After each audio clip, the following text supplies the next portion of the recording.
Perkenalkan, saya Iwan Pramesti Anwar, asisten untuk praktikum modul 2 pendahuluan oceanografi dengan judul Kualitas Air Laut dan Massa Air.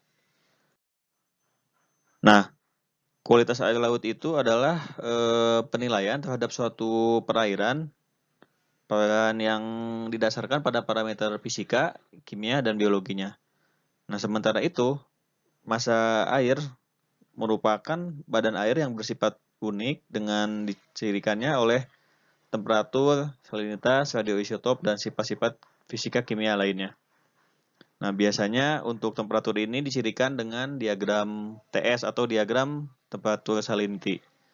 Berikut beberapa gambaran bagaimana mengambil parameter dari kualitas air laut dan juga bisa digunakan untuk melakukan analisis massa air. Ini menurunkan semacam alat untuk mendeteksi atau mengukur temperatur dan salintas terhadap kedalaman. Kemudian ini mengambil air, kemudian ini menyaring plankton dengan plankton net. Nah, ini beberapa peralatan untuk menyaring air laut untuk mengetahui kandungan total dissolved solid. Dan ini adalah beberapa peralatan untuk mengukur parameter dari fisika dan kimia ya. Ini di daerah perairan Sangihe Laut dilakukan pada sekitar tahun 2014. Berikutnya, nah parameter kualitas air laut ini seperti disebutkan tadi ada biologi, kimia, dan fisika. Di antaranya untuk parameter biologi adalah seperti fitoplankton, zooplankton, atau bakteri seperti E. coli dan lainnya. Ya, termasuk juga kesehatan ikan dan biota-biota yang ada di laut. Kemudian untuk parameter kimia itu dicirikan atau didasarkan pada salinitas, pH atau kadar keasaman, kemudian oksigen terlarut atau dissolved oksigen, kemudian nutrien seperti nitrat, fosfat, silikat, dan lainnya. Dan yang parameter fisik ini diantaranya adalah kecerahan, bau, temperatur, turbiditas atau kekeruhan, dan yang lainnya.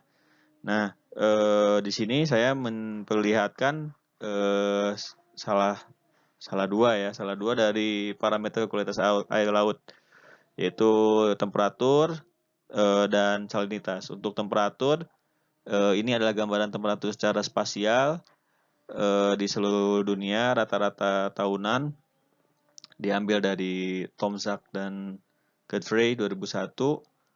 Kemudian ini salinitas sama di permukaan terhadap spasialnya, dan ini adalah gambaran temperatur dan salinitas terhadap kedalaman rata-rata 1 tahun, dan ini yang hijau adalah densitasnya.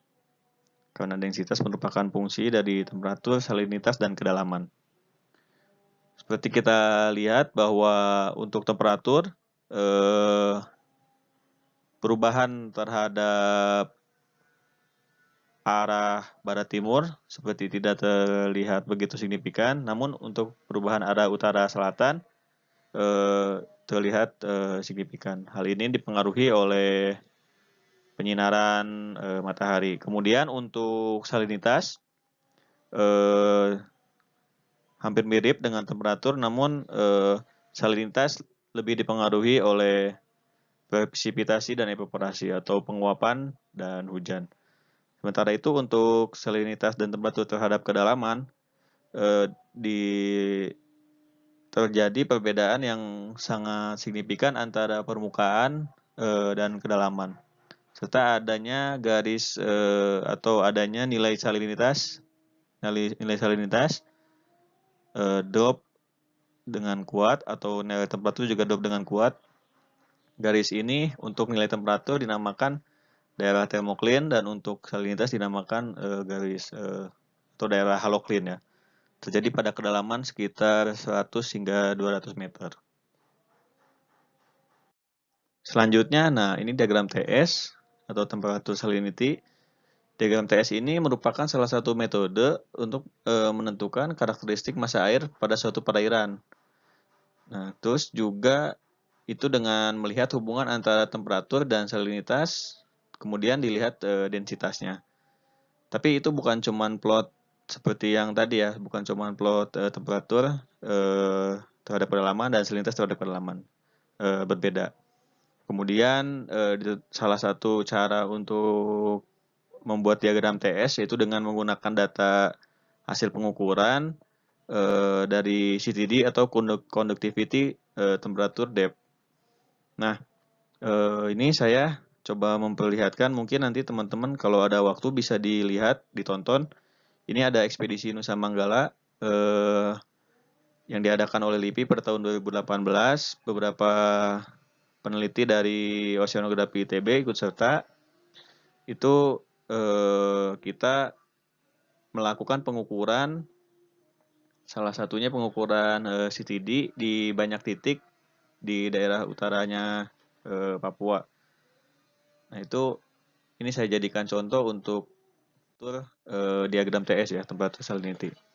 Berikut diagram TS, ini di wilayah, ini burung Papua, kepala burung Papua ya.